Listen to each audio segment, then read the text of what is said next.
Why your brain thinks everyone else has a better life.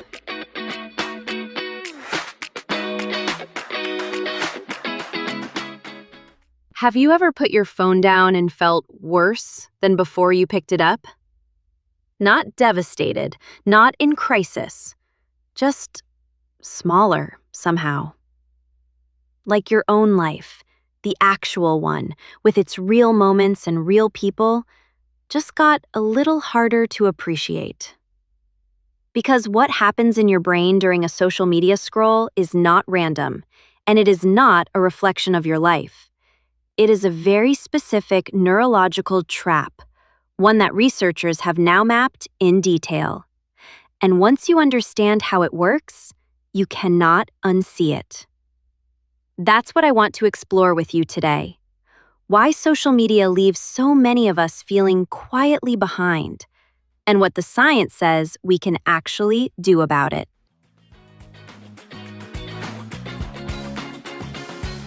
You're listening to Your Space Today, the podcast where we decode fatigue, stress, and burnout so you can rise again. Every Tuesday, we explore the hidden connections between your habits, your health, and your happiness, giving you the tools to take back your energy and your life.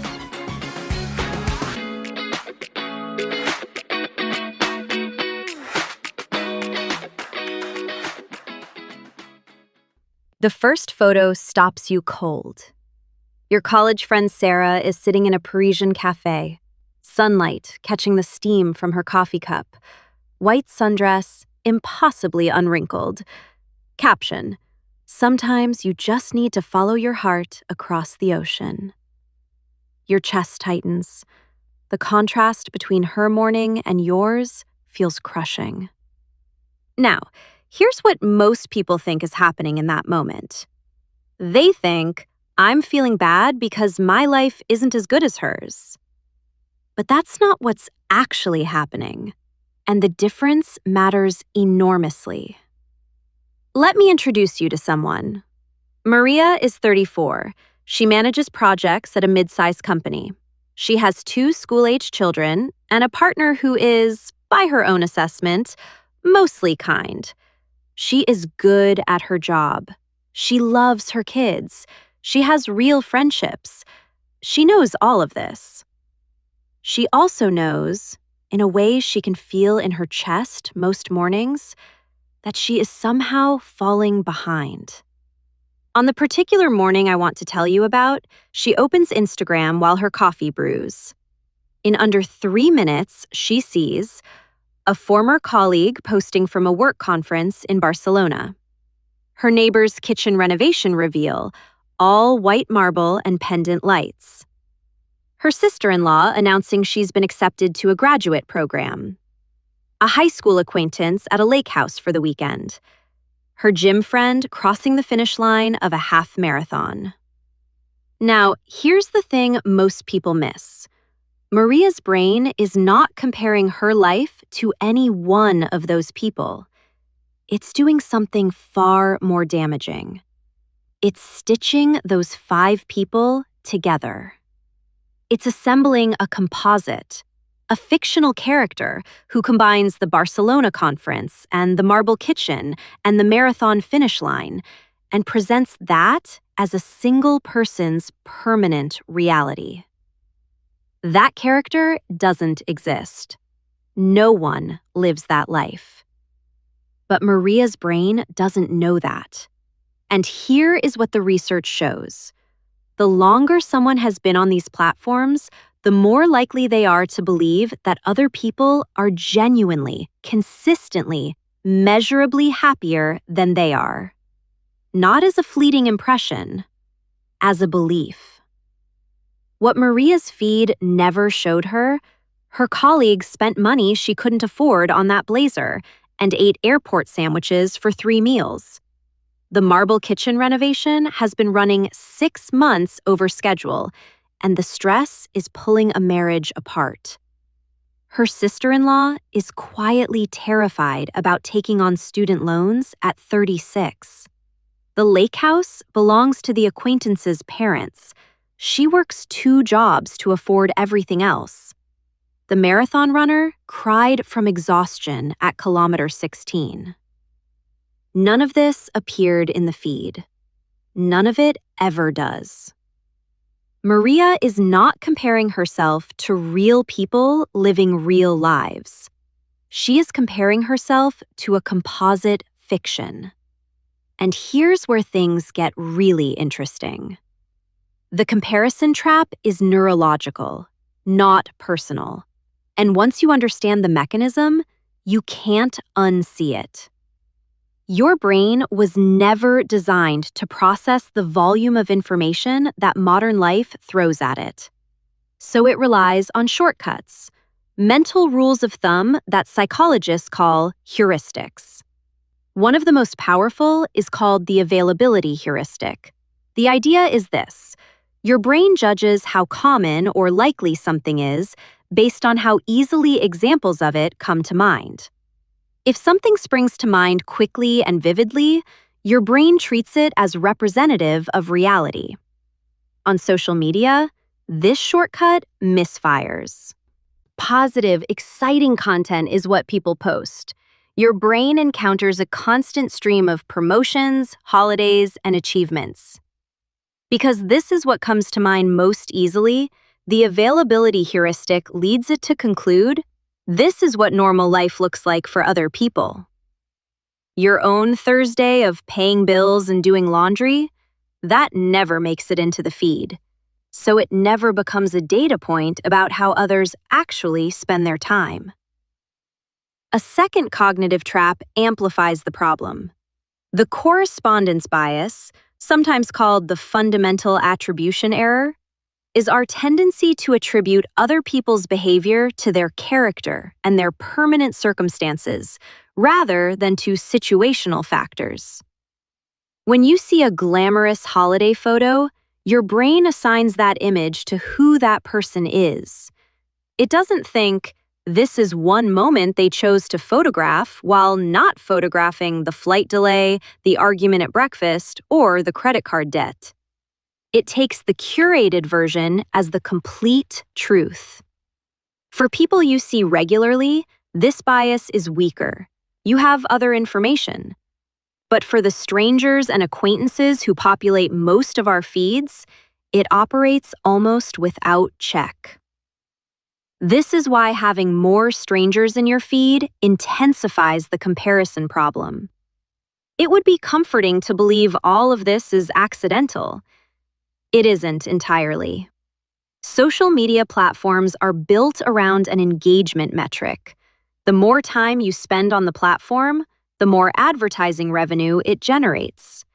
And engineers have learned that content provoking strong emotional responses, envy, outrage, awe, anxiety, keeps users scrolling longer than content that leaves them feeling settled. This doesn't make platform designers villains.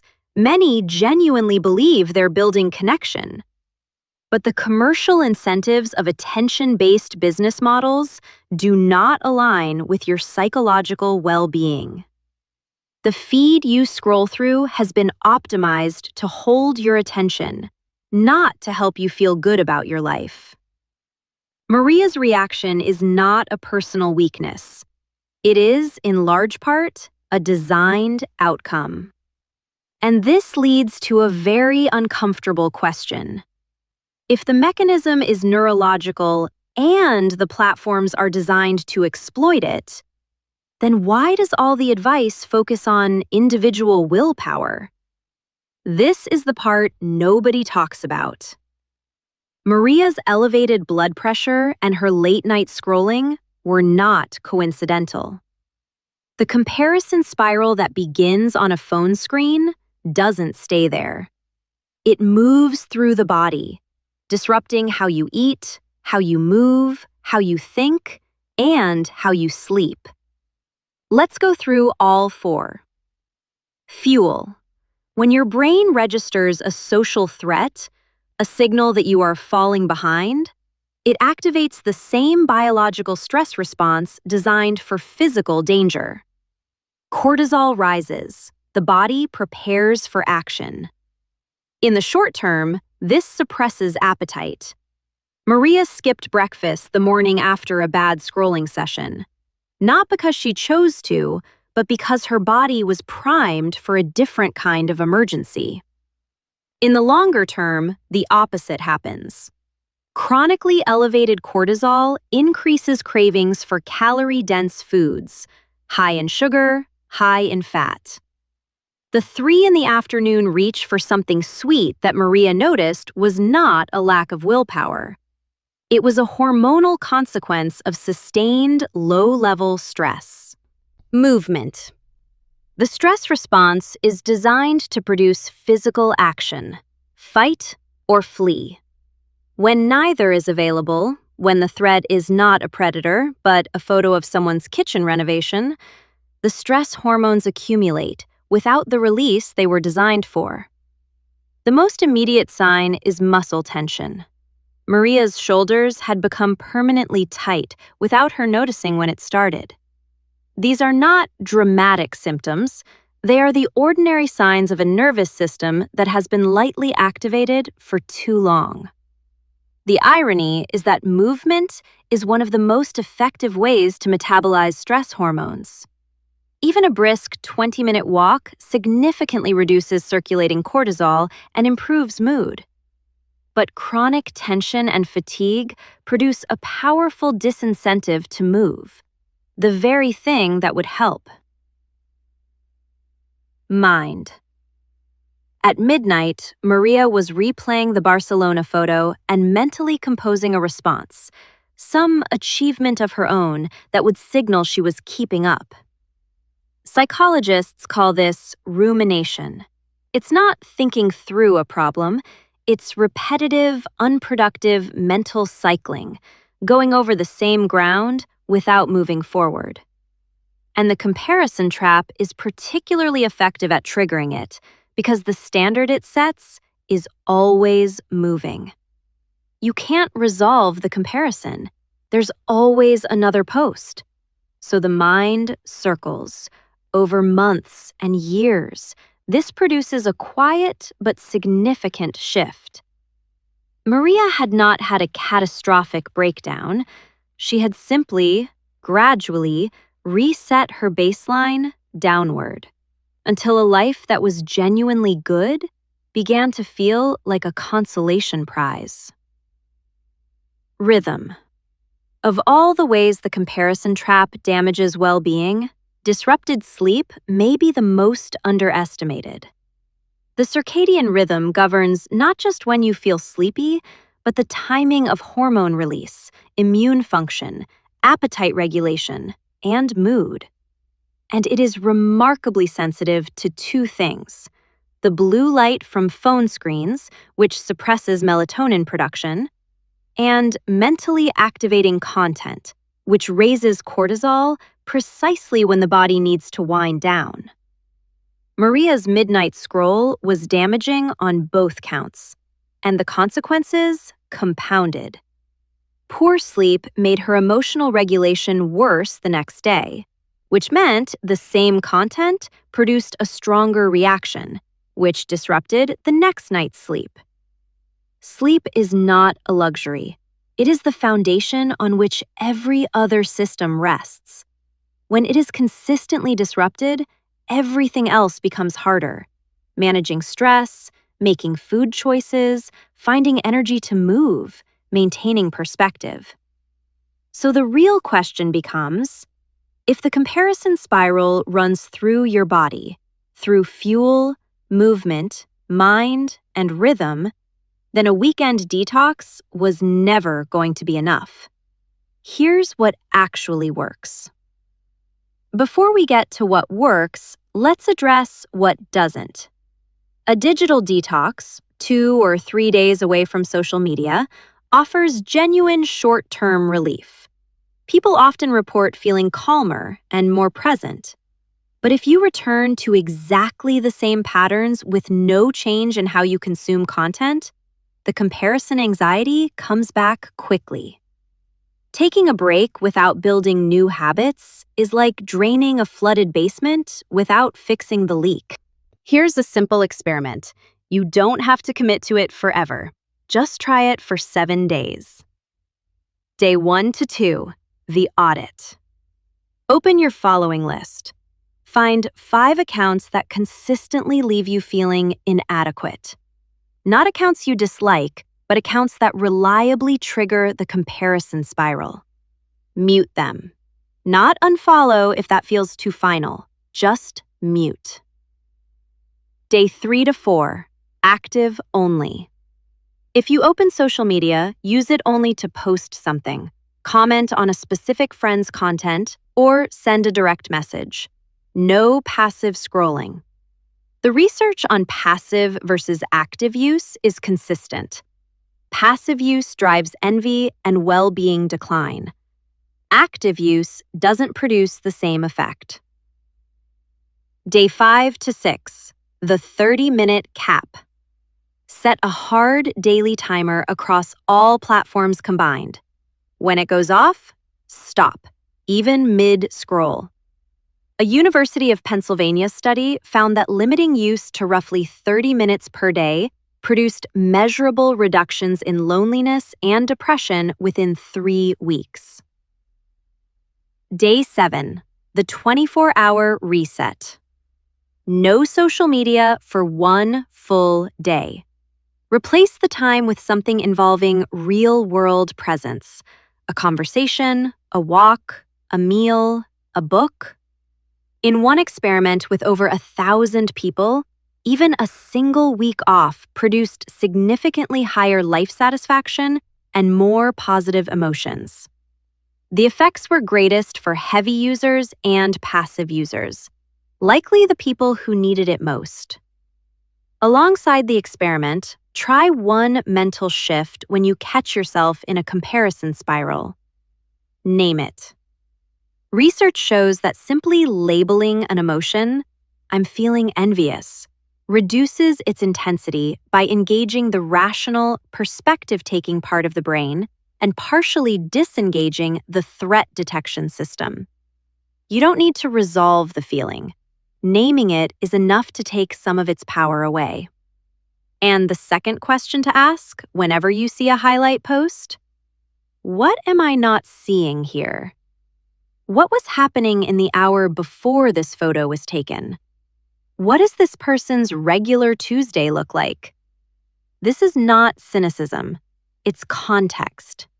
And context is what the feed is deliberately designed to remove.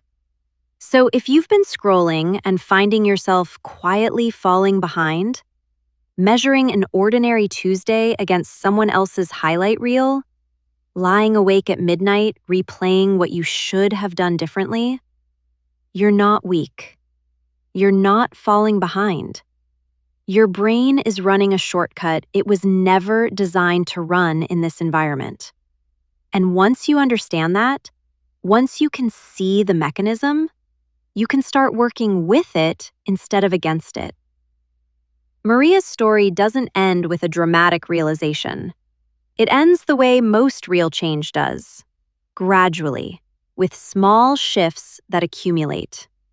She starts leaving her phone downstairs at night. She mutes a handful of accounts without much ceremony. And after a few weeks, she notices the morning feels a little less weighted. The coffee tastes better when she isn't holding a comparison in her other hand. Her life hasn't changed. Her perception of it has. That turns out to be enough. In our next episode, I want to ask you something. How many times did you check the news today? A conflict somewhere in the world, an economy tipping, a crisis that has nothing to do with your life and yet somehow sits in your chest for the rest of the day. Most people assume that's just called being informed. But the research tells a different story.